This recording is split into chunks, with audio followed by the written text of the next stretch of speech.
welcome Jim Keane.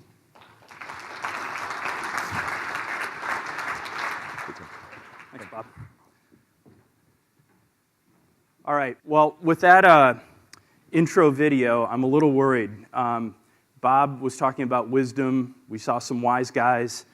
I hope I can drop some wisdom for you. Otherwise, I'm afraid I'm going to end up in the trunk of someone's car. So today's story is actually pretty simple. It's all about how what you all do every day helps brands like ours get to the moment of truth faster. I want to share a story of how one of our brands, Reese's Puffs, uses content and data and a more agile approach to find more moments of truth faster. But before I do that, I also want to talk about the hardest part of all of this for us. And it's something I'm assuming that a lot of you are dealing with every day. And so I want to talk to you all as business leaders today as much as I want to talk to you as interactive marketing experts. Because I'd argue that really trying to make change happen, to try to do things really differently in the organizations where you work, is going to be hard at the cultural level. So I want to talk to you as culture jammers today as much as I want to talk to you as digital marketers. Because to find the moments of truth in more agile, fast, innovative ways is going to require you to do some heavy lifting in changing the organizations where you all work today. So today's sort of a special day in my life. I think this is actually the first time in my life where I get a chance to use my master's degree in American Cultural Studies in my job. So I'm actually well prepared to talk about culture and the internet because I'm both a data nerd, a business nerd, and a cultural nerd, and a really proud liberal arts graduate. So my background is not only in the internet, but also sort of in the study of cultures, and it's actually kind of fun to bring that to bear today. So, but the main thing that I want to address is something like that's an age-old problem for us. How do you take a mature brand and really try to drive growth? A brand that is maybe not stagnant, but it's sort of hit a certain plateau. How do you reanimate that brand, and how do you get it growing again?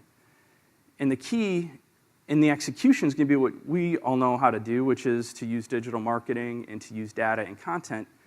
But the secret was in unlocking the culture. And so I want to talk to you about the moments of truth that we discovered as we went after this for Reese's Puffs. So the first thing that I want to lay out is the idea that there's a lot of different kind of truths that are out there. And so one is the right insight. We got to find the right insight. We got to find the right creative message, and we have to find the right moment where we can be relevant to consumers. All of that helps the marketer understand where did the truth really happen. So we've been doing this for years. It's an age-old problem. But now the challenge for us, or the opportunity, I should say, is how do we do this even faster? Can we go from 12 months to an always-on learning model? And that's what we're starting to unlock. So why is this hard? Why is this so hard for us? For classic brands like the ones at General Mills that I deal with every day and the ones that you're all dealing with every day, we're dealing with some headwinds. One is our marketers. We love them. We love them a lot. They send our kids to college in some ways because of their performance. But they're really data-driven, and they're looking for the moments of truth in the post-sale data. And the consumers, the ones that we're supposed to work with to find the moments of truth, are the ones that are a little harder to pin down. They don't always know what they want. They're not always consistent. They don't always tell you the truth. So it's hard. And how many great ideas do you think have died here? How many times do you think really, truly innovative ideas have just been crushed to death under the weight of groupthink or consensus or just lack of oxygen or just pure jackassedness, if that's actually a word? And in reality, this is where it all happens. You know, this is what our consumers face when they go into the store, and it's a terrible shopping experience. So how do our great ideas, the ones that we're working so hard to come up with, the ones that we're working so hard to put out into the market, really thrive when consumers are dealing with this? It's really hard. Luckily for General Mills, things have been going pretty well. Stock is performing well. That red arrow, by the way, is where I joined the company. I don't think that that's a coincidence. It's an aberration, actually.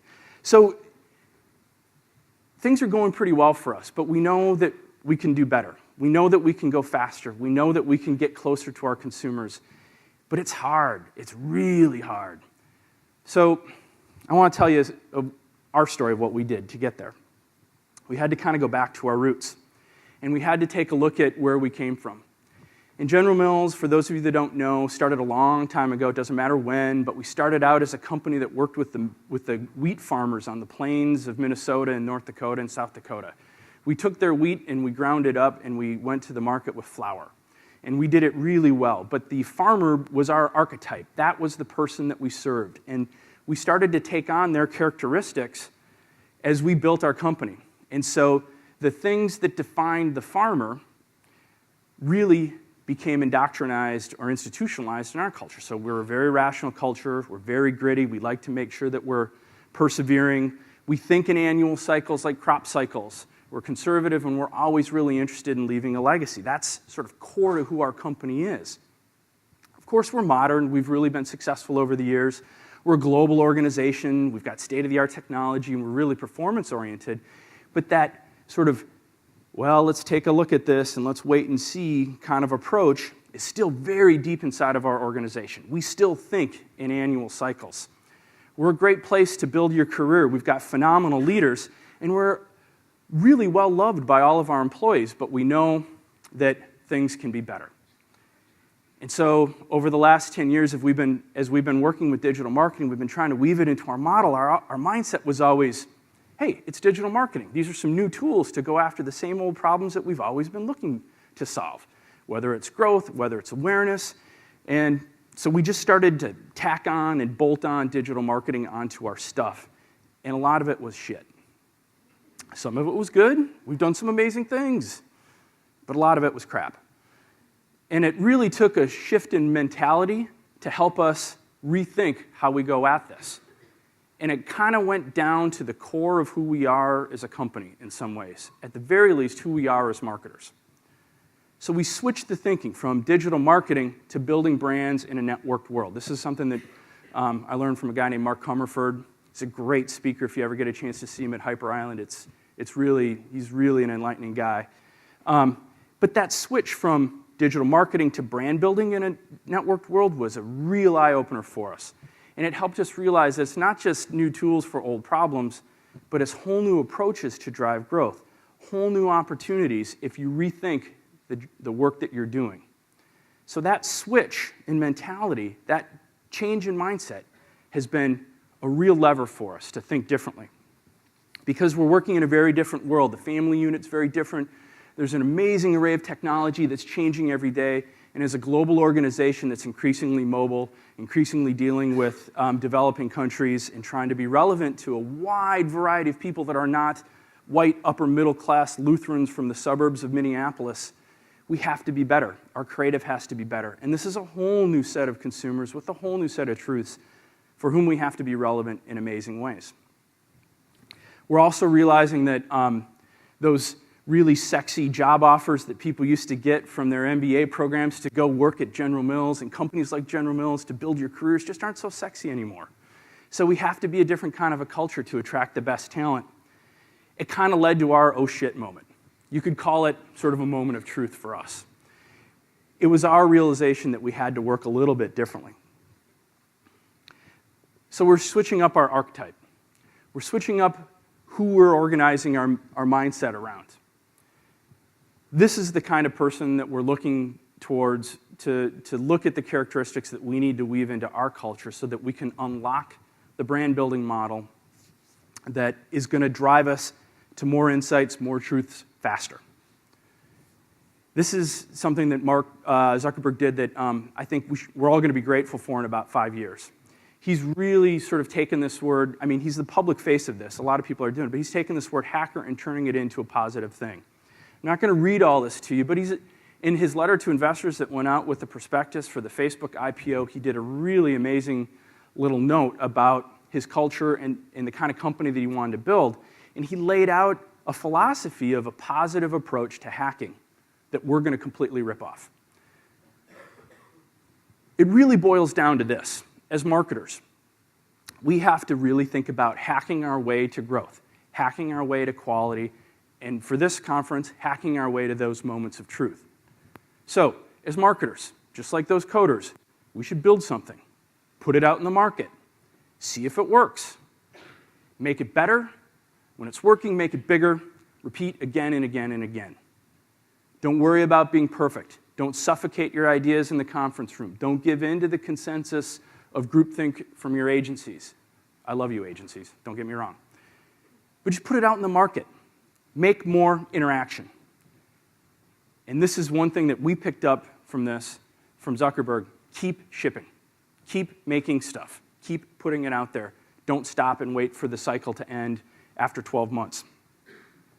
You're seeing this concept get picked up in Silicon Valley, where there's whole new job titles called growth hacker. Someday when I'm in my next career, I'd like to be a growth hacker or a beer hacker, one of those two. And we're starting to look for ways to weave into our culture this idea of a more agile way to go to market. There's a lot of sources out there now for agile marketing and agile brand building, but these are the things that we're sort of rallying around, where we're trying to truly innovate. We're really trying to look at intuition now more than data. We found that the more, data-driven marketers, the more we've relied on data, the more that became a defense against being courageous to committing to great ideas. We would default to the data versus using our intuition. And over time, a lot of us kind of lost our intuition about what was great. We're trying to rebuild that. We're trying to look at market results versus conference room tests or even focus groups. I can't believe it's 2013, we still do focus groups. It drives me crazy. We're trying to be in the mode of looking at response, and we're trying to respond to consumers and be focused on what they're doing. And we're trying to do that, in some cases, in lieu of a plan. We all saw what Oreos did over the Super Bowl. There was no plan for that. There might have been, but I don't think there was a plan to take advantage of a blackout. But that sort of change in the plan is what we all have to weave into our model. And for us, it really comes down to this. For the hacker, code is truth. For us as marketers, content is code. And our content is our key to finding those truths. We want to keep shipping content. We want to keep putting it out there. Small bets, more content, more frequency drives more interaction. And so I want to tell you the story, or I want to give you a little bit of a case study for what we've done with one of our most beloved brands. So for the folks from Reese's that are here, I hope you're okay with me using our brand. And for those of you that love Reese's Puff cereal, I hope you like this. This is a case study that we did. We have a brand, Reese's Puff cereal. It's one of my favorite cereals. It's a great product. But it was going okay, but it wasn't going great. It wasn't going bad, but it wasn't going great. And we want to figure out a way to jumpstart it. We want to take this classic brand and kick it in the butt a little bit and see if we can kind of modernize our approach to marketing to see if we can get it to grow. And for us, the end result was, geez, will consumers respond to this kind of creative? Will they respond to this way to go to market? So here's our story. Since 1923, Reese's has always been the world's best mashup. It's always a flavor that people have been talking about. Chocolate plus peanut butter, what could be better? It is awesome. Until we made it awesomer. We gave it to you for breakfast. We gave you chocolate and peanut butter and milk, and we gave it to you for breakfast. How awesomer can you get? You can't get much more awesomer than that. So this was sort of our starting point. The purpose of this brand was key.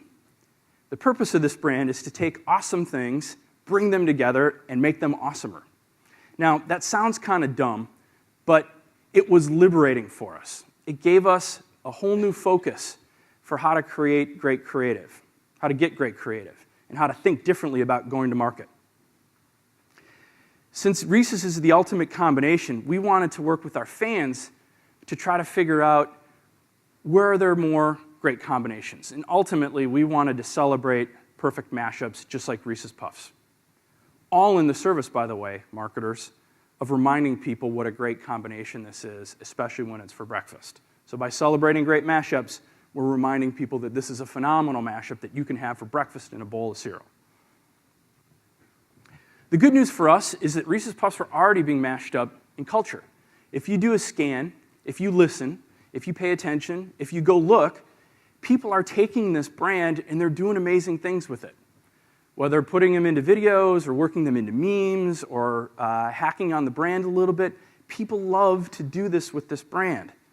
They're shareable, and they're very much an authentic territory for this brand.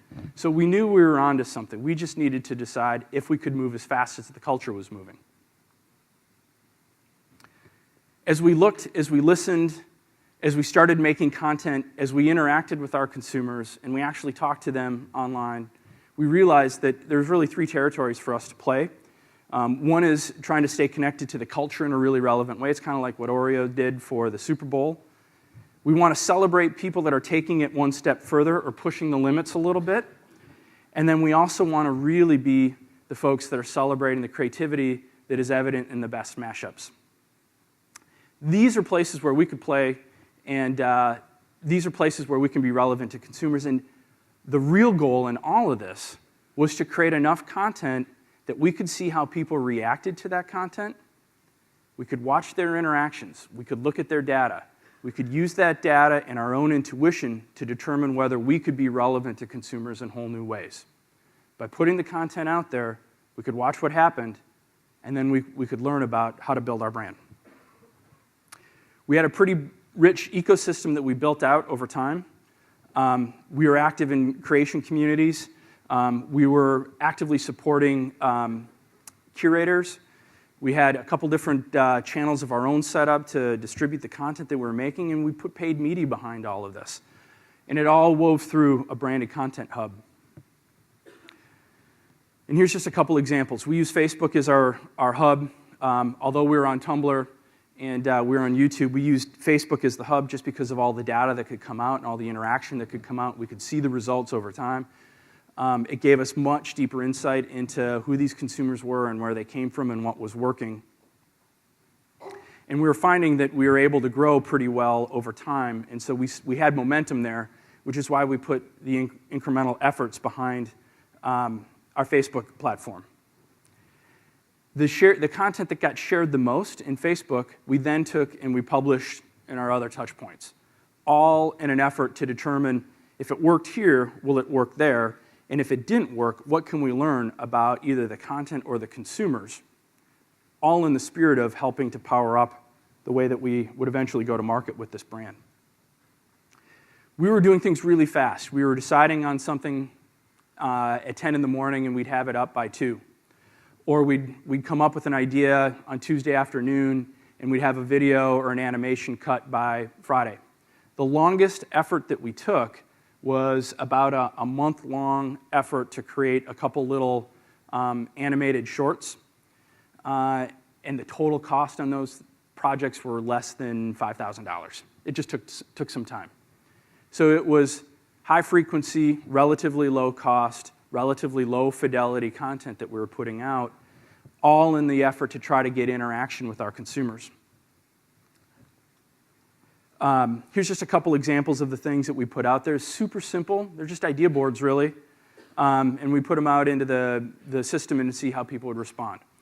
And so the first one, we were trying to get a sense of how much people are thinking about the cereal versus, of all things, the milk. And you'd be surprised when you're doing cereal marketing how important the milk is that comes out of your cereal. So we were just trying to get a sense of whether people really resonated with that.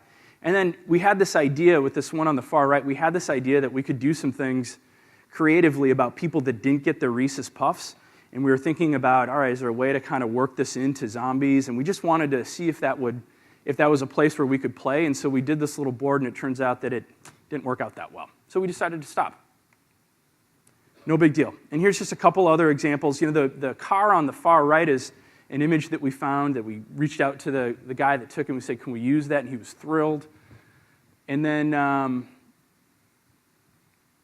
we went back and redid some of the creative, and we found out that if you tweak the creative a little bit, if you change the way it looks, if you change the typography, you can actually get some different results. You'd be surprised at the results we got from the one on the left compared to the one that I showed you just a second ago.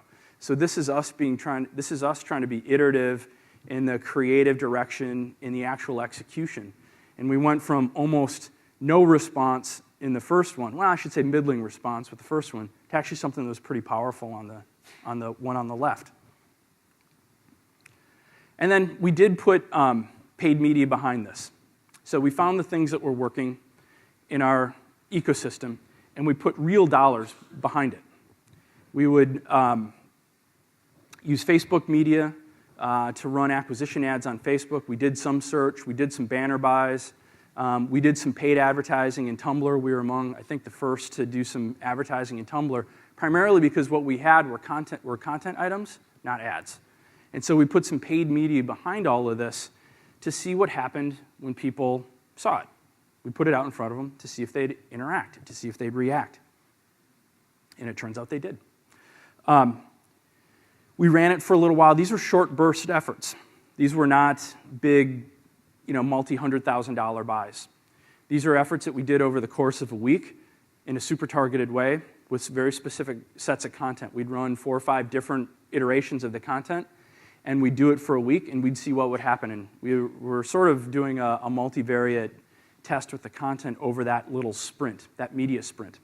And we'd find out which piece of content worked the best, and then we would scale that up with a little bit more effort and a little bit more dollars, to the point where over time, we actually got some real scale behind this. A little learning for us is, and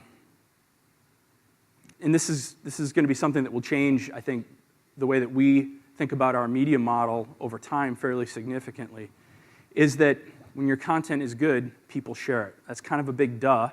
But we got the data now that shows what really happens when you do this well. And we're able to begin to put a value on the price, or value on the quality of the content in ways that we couldn't have before. We knew intuitively that better content worked better, but now we're starting to get the data and the track record that says if your content improves, you're going to see this kind of lift and this kind of sharing. And then, the other thing that this does is it really helps us understand what's the right tonality, what's the right approach, what's the right way to talk to our consumers and still be relevant and still get your message across. The other thing is that our acquisition costs started to taper off because the fan base started to grow organically because the content was so good.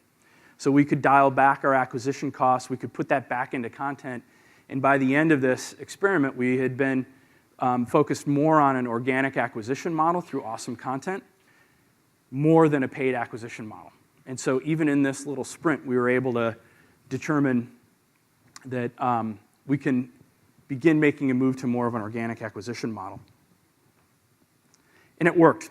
I can't give you all the numbers, but I can tell you a couple things. One is this was done over the course of a couple months. We did this whole effort. We went from what is the purpose of the brand, what is the creative idea, what is our way to go to market, who are our partners. We did that in a couple months in the time that it would take to normally figure out what's the consumer insight that we're going to work on if we were doing a TV campaign. Like a typical campaign at a big CPG, you'd spend 2 or 3 months working through all your research to find that one insight that you're going to put into that one ad that you're going to bet on for that one annual cycle. We did this whole thing in the time that it typically takes to get to that insight. The CPMs, because of the sharing, because of the quality of the content, because of the places we were playing, were dramatically lower than what we typically pay for our normal digital campaigns. So we had extreme efficiencies here. And they got even better because of the sharing that was going on, the organic sharing and the organic acquisition that was going on. And so coming out of this, our marketers were looking at this saying, okay, that's highly efficient. But it's also highly effective. I can't give you the actual numbers, but I can tell you that this was a very effective brand building effort for us. On all the levers that we look at, all the metrics that we look at, we got very positive results. The ROI was better than acceptable. The costs were lower than normal. The brand lift was higher than we typically see, significantly. The persuasion was better than we typically see. The intent to buy was better. The I'd recommend this to a friend was better because the content was better, because we got closer to our consumer, because we were working in a much more agile, fast, iterative, consumer-centric way.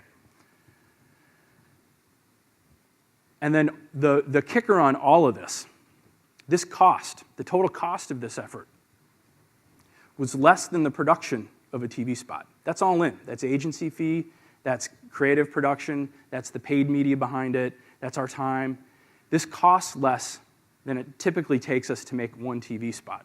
So we went into market, we came up with the idea, we went into market, we created content, we learned about our consumer, we got some sales impact, we got some business results, we got much closer to our consumer, and we found a new way to go to market, all for the cost, all about the cost of a TV spot. And so this is a real culture jam for a company like General Mills. This kind of F's up our model in a positive way. So as business leaders, as the folks that are on the front edge, as the people that are maturing into the marketing leadership positions at companies like General Mills, not just the digital marketing leaderships, but the marketing leadership positions, we got to think about what we can take out of work like this. And this is a cool experiment. This was a great test for us, but it was a test. But there's lessons that we can take out of this that will make us better marketers. Agile brands need bold leaders. We need you all to lead. Companies like General Mills need you all to lead not just the technical and the marketing execution, but the cultural change that's going to be required to make this marketing, not just digital marketing. It's hard to do stuff like this. You need small teams when a lot of us are dealing with large teams, highly matrixed organizations, a lot of people looking over your shoulder. To really do this, you need small, fully empowered teams that are dedicated to making this work. The execution is hard. A lot of your marketing leaders will think, well, geez, it's on the internet, it's Facebook, it's memes. How hard can that be? Execution's hard. We had a killer team executing here. The people that did this, phenomenal. And it's hard. It's hard. So we got to give them room to work, and we got to give them time to work. And then the big aha for us was that this team worked better when the constraints were high, when we didn't have the budget, when we didn't have the deep agency bench, when we didn't have all the TV media behind us.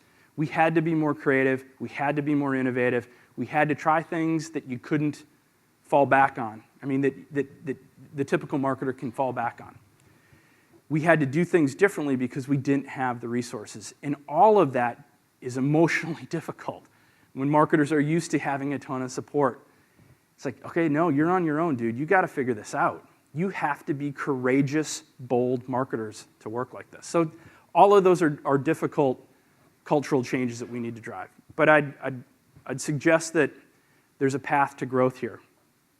And the growth really comes from having the right mix of content that you're developing in a really agile way. You're moving fast and releasing, and you keep shipping the content. All of that interaction can help you see the data that will help you unlock the truth behind what your consumers are trying to get done so that you can help them get that job done. And ultimately, this is all sort of a work in progress. This idea of iterating until you're great. Keep hacking, keep growing, keep shipping is your path to unlocking growth with data and content and a whole lot of courage as marketing leaders. So thanks for giving me the chance to tell you the story. I think we got time for a couple questions, and go buy some Reese's Puffs. Oh, one last thing. I just got to do this. Sorry, iMedia. We are hiring, by the way. General Mills is hiring. We're looking for a director of media that is going to be in Minneapolis, and I can almost guarantee you that this is one of the best client-side media jobs in America. So come talk to me if you know of anybody that wants to move to Minneapolis. Thank you very much, Jim. Great thoughts. We're going to do Q&A now, and we'll throw it open. Also, you can text questions if you wish, so fire away. I have one for you. to start the bidding here. You talk about the culture, and I remember, I have General Mills experience in my past too. In the 80s, I was a creative director that worked on General Mills. And at that time, we used to jokingly say that we did the autopsy before we had the birth. There was so much research, there was so much analysis, so many steps to go through, and we were dealing with 30-second commercials. They were extremely expensive. Yeah. And so everything was tested to death. And what you're talking about is a huge cultural shift for General Mills. And I'm curious to know, how do you get a culture that isn't that agile to, or impulsive to shift? What kinds of things have you had to do to make this cultural shift? Yeah, on a personal level, this has been the biggest challenge that I've ever had in my career, just because, like I'm sure a lot of you guys, I've had success in my career because I tended to know a little bit more about how digital and digital marketing works than the person I was talking to. So I kind of got the benefit of the doubt because I had some knowledge. I had knowledge leverage, right? But now we have to change cultures, and that's really hard. So on a personal level, it's a really hard leadership challenge, and I know a couple of you are going through that right now as you're driving change in your orgs.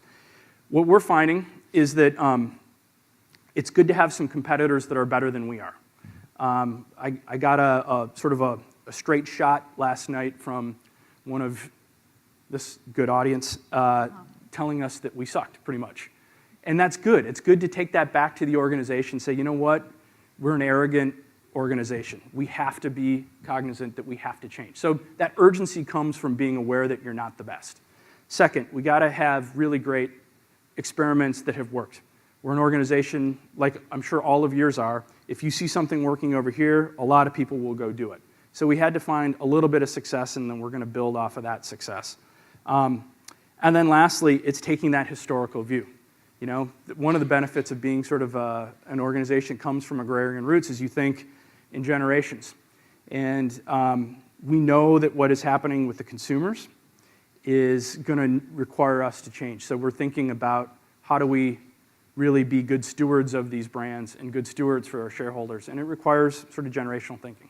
That's great. I don't think you suck at all, by the way. Thank you. Yeah. Questions? We've got a question in the back. Sure. Hi, Jim. Thank you. Barbara Reed from Wikia. I noticed one of your memes was Cereal Guy. Cereal Guy is notoriously kind of an angry, mean dude. What is your position on user-generated content, and did you have a filter for people playing in the meme space, or did Reese's Puffs create those memes and put them out there in a way that made it look like it was user-generated? It's a great, oh man, we could have a whole conference on this right here. And it gets to the heart of what we're trying to do with our brands. First of all, we are trying really hard not to make our brands, we're trying really hard to make sure that our brands are sort of generous participants in the culture where we live. If we were sort of manipulative, if we were interruptive, if we were sort of mechanical, like we can be in TV, we would just go say, ha, love that meme, we're going to put our ad next to it. We still do that sometimes, unfortunately, but we're really trying to be supportive of and empowering of the people that are creating all the stuff on the web that we love. So that orientation of being generous and supportive and empowering first is a really key one for us, and it's really, really hard. So we're trying to come at this as, how can we help the people that are makers make even more and express themselves and do it in a way where we can be seen as empowering versus interruptive and sort of stealing. So that's a philosophical approach to it. Second is, it's not going to work for all of our brands. We can't really do this with Cheerios. Can't really do this with a couple other of our brands because it's not right for the consumer, and it's just not sort of core to the brand and who the brand really is. So you got to make sure that you're doing it in a way where it's authentic and genuine and aligned with what the brand really stands for and what the brand is really all about. And then number two, you just have to be really careful that you're not trying to steal stuff. That sounds a little simple, but make sure that as you're working with the consumers that are making things, that you're really clear that they made it. So you could kind of see it in some of these, but we're really celebrating those makers and we're giving them the full credit. Time for one more question. Jim, hey, Adam Kim at Campbell Soup. So transparency for the room, Jim and I are good friends on Facebook, and we compete against each other every single day, and I would echo, I don't think you suck. Frankly, I think the work that you guys do makes us do even better work in-house. Well, and we're following you guys too, so. Also, in full transparency, I interviewed for Jim's job about 10 years ago, and I failed the personality test at General Mills. So hopefully we're changing that as you guys are hiring. Adam, we're hiring. Things are changing, man. We're culture jamming. Here's my question for you. I think you did a great job explaining the inside-out stuff, and I think that's always the hardest part in any cultural shift. How have you started to apply that to the outside in with some of the partners that have been partners of General Mills for 30, 40, 50 years? Because I feel like you need to have the two of them put together. Thanks. Yeah, well, first of all, thanks for the question. I was actually, in transparency, I was actually going to call you out as another guy that I know that is in a position that's similar to mine, trying to change an organization. You're trying to jam that culture just like my team is trying to do it at General Mills. So kudos to you for what you're doing over there. You know, the external in is a really challenging one for us. You know, we've got some long-standing agency partners, and our job there is to try to literally be good partners and help them get better with us. So we try to be generous, empowering partners to them. And then, you know, we're making a more concerted effort now to try to be part of the leading edge of technology, leading edge of the marketers' world, which is why I'm here, and which is why you're seeing more and more folks from General Mills. And then lastly, we're trying hard to stay connected to the funders of the innovation, so the VC world, you know, the companies that are trying to invest in the next generation of brand builders, or the companies that empower brand builders. We're trying to stay close to them. That's harder than we hoped, but the key is if you want to bring the outside in, you actually have to go outside. So that's sort of the theme for us. Thanks, Jim. Thanks so much. A great presentation, and he'll be around for questions afterwards again. Thank you.